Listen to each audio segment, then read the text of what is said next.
Bom, e agora a gente vai receber aqui o Ricardo Sondermann, que é presidente do capítulo Brasil da Churchill Society e atualmente diretor de Relações Internacionais da Prefeitura de Porto Alegre. Ele foi professor de Relações Internacionais da ISPM Sul, é empresário, mestre em comunicação e autor do livro Churchill e a Ciência por Trás dos Discursos, editado pela LVM. Muito bem-vindo, bom dia para o senhor. Boa tarde já nesse momento, né? Obrigado, boa tarde, obrigado pelo convite, boa tarde a todos.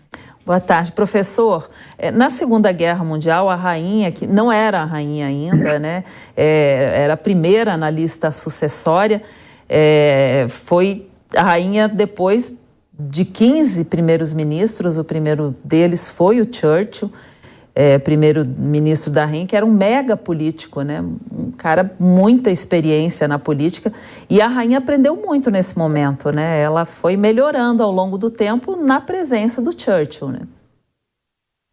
Sim, ela já vinha, de certa forma, quando Churchill foi o primeiro-ministro, no primeiro mandato durante a guerra, ela era uma menina, ela trabalhava no exército como mecânica, e já havia uma relação entre, então, o rei, George, e Churchill. E essa relação se tornou uma relação de amizade durante a guerra e depois da guerra. Então, Churchill conviveu com a, então, princesa Elizabeth durante bastante tempo. Quando George falece e ela vem a ser a rainha, ele já está no segundo mandato dele, e ele, então... Ela é muito jovem. Vamos lembrar que naquela época, diferente do Charles e dos filhos da Rainha Elizabeth, tanto a Rainha Elizabeth quanto a Princesa Margaret nunca não tiveram uma educação formal, foram educadas em casa por tutores. Então, ela tinha pouca experiência da vida, pouca experiência diplomática, pouca visão do que acontecia fora dos limites do palácio.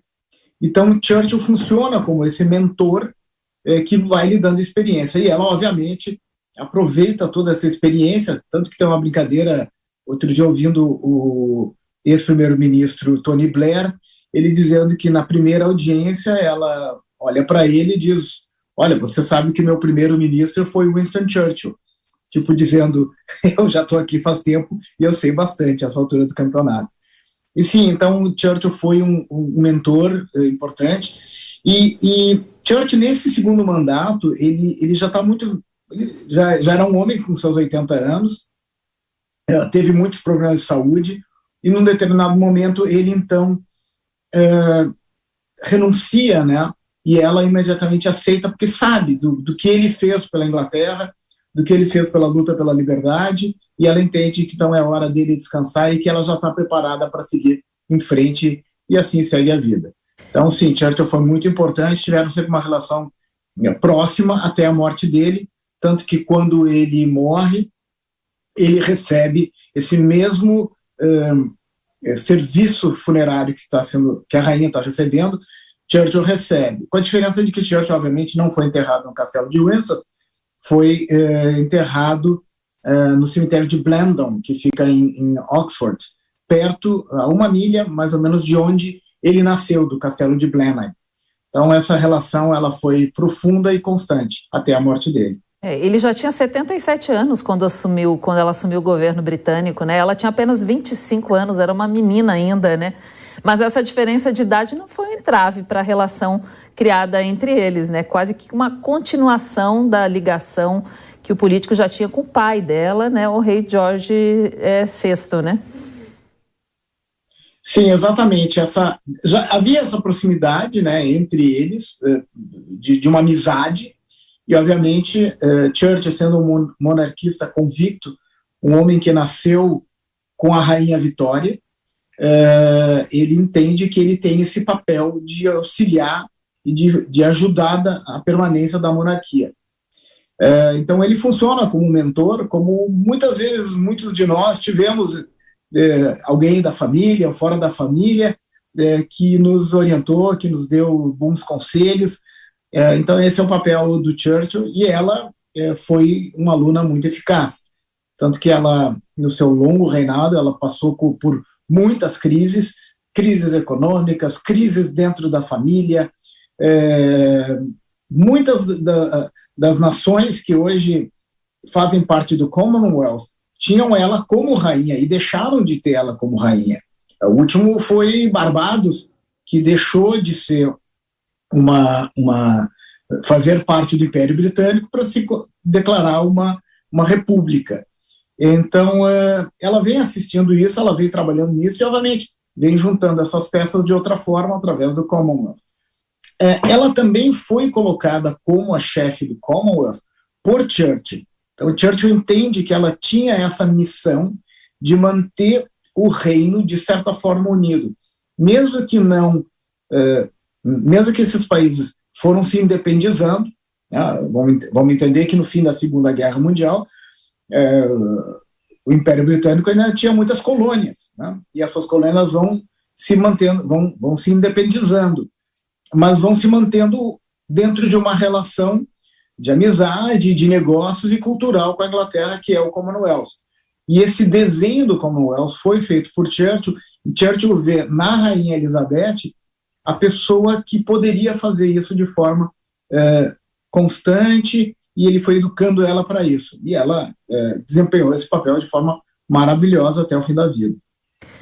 Professor, a gente está também no estúdio, a gente segue aqui com o professor Marcos Vinícius, que está acompanhando desde cedo aqui com a gente.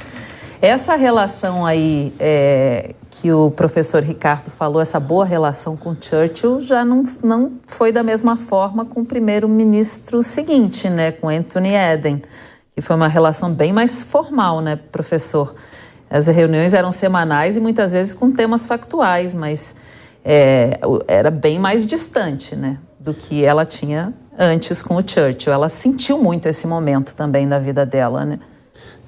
E eu só não usaria ali o termo que o Churchill educou a Rainha Elizabeth naquele momento, que também tem toda a estrutura do palácio, mas a grande coisa e a mais importante ali era o fato de que Winston Churchill era um amante da monarquia e definiu a monarquia constitucional, e várias vezes falou a respeito disso, como a melhor forma e o melhor regime que existe para uma sociedade se organizar. No caso do Anthony Eden, que veio depois e que veio por um período um pouco menor desse processo todo, ele tinha ali alguns fatores problemáticos. Primeiro, a questão da doença, que ele foi acometido, que lhe prejudicava ali a própria administração do Estado. Obviamente que Churchill também havia tido, e como o professor mencionou anteriormente, vários problemas de saúde enquanto estava ali no seu na segunda vez que assumia a chefia do governo britânico, mas nesse processo todo o Eden enfrenta um grande desafio, que foi justamente o Canal de Suez. E quando acontece a situação do Canal de Suez é quando, de fato, se nós fôssemos ali determinar um ponto histórico do fim da hegemonia britânica, do fim da relevância global do Reino Unido, como aquela que ele que teve no século anterior, nós poderíamos colocar ali no Canal de Suez como este marco em que o Reino Unido deixa de ser ali o país mais relevante do sistema internacional e consolidar efetivamente, a partir daquele momento, a ascensão dos Estados Unidos não somente a ascensão dos Estados Unidos, mas a consolidação dos Estados Unidos como hegemonia global. Então, o que a gente notou é que o Eden veio ali, ele queria ter assumido a posição do Churchill antes, não consegue, justamente em razão da fidelidade e do laço de amizade que George, o rei, o pai da Rainha Elizabeth, tinha com Churchill, e por uma coisa importante, viu, Cláudia, aqui, vale muito a pena ver como, às vezes, o universo de determinada forma conspira. Churchill deu para a Rainha Elizabeth a estabilidade que era necessária naquele momento, como jovem, para assumir o trono. Eden, o sucessor, o Anthony Eden, não teria esta capacidade, até porque serve ali com um governo muito mais instável. E uma coisa importante também, que eu gosto de enfatizar, é que Churchill não precisava disputar com Elizabeth II a posição que tinha. Ele já era considerado o pai da nação, já era considerado o grande vitorioso da Segunda Guerra Mundial, o grande estrategista do processo que derrubou Hitler e tirou Hitler do poder. Então, Churchill tinha já este legado histórico, então ele não precisava ali de uma forma de aprovação da rainha, né? Então, houve ali esta coisa que foi importante para ela se solidificar como soberana. Se o mesmo tivesse acontecido, se o pai da rainha Elizabeth houvesse removido a Churchill naquele momento, talvez o processo de consolidação monárquica da rainha Elizabeth não tivesse sido tão suave e tão perene como se comprovou ao longo das últimas 7 décadas. Então você vê, não é, neste momento, quando você olha para a história, você nota e observa que as pessoas estavam nos lugares certos para que tudo fluísse de uma maneira muito mais tranquila. E, obviamente, o grande desafio ali é que, diferentemente de Churchill, que considerava e que ainda queria que o império continuasse relevante e importante, o que se observou é que aquela visão não se consolidou à medida que os anos passaram. Enquanto o professor fala, a gente vê imagens aí da coroa britânica sendo retirada de cima do caixão. Há pouco foi retirado o cetro também, os símbolos, né, reais. Essa cerimônia que tem 800 convidados, marcos do fim do seu reinado, como essa retirada da coroa de cima do caixão. Durante a noite, a gente lembra que o corpo de Elizabeth II será enterrado junto com o Duque de Edimburgo em uma cerimônia privada para a família na Capela Memorial do Rei George V. Você vê aí a coroa sendo retirada neste momento, uma coroa bem pesada, como a gente lembrou há pouco, cravejada de pedras preciosas, uma coroa que até a rainha brincava que era muito pesada, né, para ela, assim. Principalmente nos últimos momentos, nos últimos anos, né? Essa é a última homenagem de um funeral de 10 dias, que teve início 11 dias hoje já, né? Que teve início no dia 8 de setembro, quando a rainha Elizabeth morreu aos 96 anos, dando fim a um reinado de 70 anos. Professor, a gente volta a falar com o professor Ricardo Sondermann. Professor, qual foi o momento de maior desgaste da rainha? Pode-se dizer que foi quando a princesa Diana morreu em 97 e a rainha demorou a aparecer em público para se manifestar.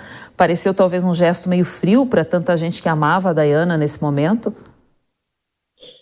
Com certeza, sim. Esse foi um momento muito pesado. Outro momento também muito importante foi na década, no início dos anos 60, numa tragédia que houve em Wales, um deslizamento de terra que matou quase 180 pessoas, e ela também demorou a ir até lá. Nos dois eventos, a demora dela até se assemelha. Quando aconteceu esse desastre em Wales, dessa mina que desabou sobre a cidade, especialmente sobre uma escola que matou 114 crianças, se não me engano, ela disse que ela não queria ir, né, ou que ela demorou, porque a presença dela poderia atrapalhar os trabalhos de resgate. Mas o que as pessoas realmente queriam era ver ela. E ela, desde aquele momento, ela sempre retornou naquela cidade para prestar homenagem. A mesma coisa ela coloca quando ela demora, sob a visão das pessoas que esperavam ela, de se manifestar sobre Diana. E ela, então, quando finalmente vai, né, ela desce do carro, ela olha todas as flores que estão colocadas ali, as mensagens, e aí ela se aproxima do povo e uma senhora alcança umas flores para ela e ela pergunta: essas flores você quer que eu coloque ali? Ela disse: não, senhora, essas flores são para a senhora. E aí depois ela faz uma declaração ao vivo da bancada do palácio, com as imagens das pessoas atrás, dizendo que ela estava como mãe e como avó com os netos nesse momento tão trágico. Então, de certa forma, então, ela retoma essa proximidade. Mas eu acho que esses foram 2 momentos bastante complicados na relação. A relação dela com a Diana, no início, foi boa, depois foi mais complicada, até porque a relação dos filhos, né, do filho e da Diana, eles, entre aspas, né, lavavam a roupa suja em público, o que não é bom para nenhuma família, muito mais uma família que representa um Estado e uma história. Então, esse momento foi bastante complicado. Acho que houveram também outros momentos, principalmente também com Margaret Thatcher. Tanto a rainha quanto a Margaret Thatcher são mulheres de muita fibra e de posições firmes. Então, ali havia uma certa tensão também entre as duas. Não havia uma relação muito... Havia uma relação próxima, obviamente, mas não havia uma relação muito cordial, né? Tanto que a Inglaterra, tanto que a rainha solicitava dentro daquelas conversas determinadas ações, né? E Thatcher tinha o seu estilo. Mas eu acho que, como você diz, né, especialmente a morte da Diana e esse evento em Wales, né, no país de Gales, foram 2 eventos que marcaram muito ela e que certamente a fizeram repensar e arrumar rumos, né, retomar os rumos. Tanto, a gente tem que entender uma coisa, né? A Rainha Elizabeth só é rainha. Ela é fruto da desistência do seu tio, que resolve casar com uma mulher divorciada, e ele, como chefe da igreja anglicana, não podia. Então, o tema das separações sempre foi um tema muito complicado na família real. Ou seja, ela assume por causa dessa discussão. E aí, ao longo da vida, ela também tem um momento muito complicado no relacionamento dela com o príncipe Philip, que era um homem independente, ele era um homem da marinha, ele ia assumir o seu primeiro comando naval, e ela se transforma em rainha, e ele tem que se sujeitar a viver sob a sombra dela, o que no início não foi complicado, e havia, inclusive, um temor de que se separasse. Isso foi, obviamente, superado. Aí ela tem a separação do príncipe Charles, e ela tem a separação do príncipe Andrew. Ela tem também tudo que o príncipe Andrew vem sendo acusado recentemente. Então, eu acho que são vários momentos, mas eu colocaria como os principais a morte da Diana e essa tragédia no país de Gales.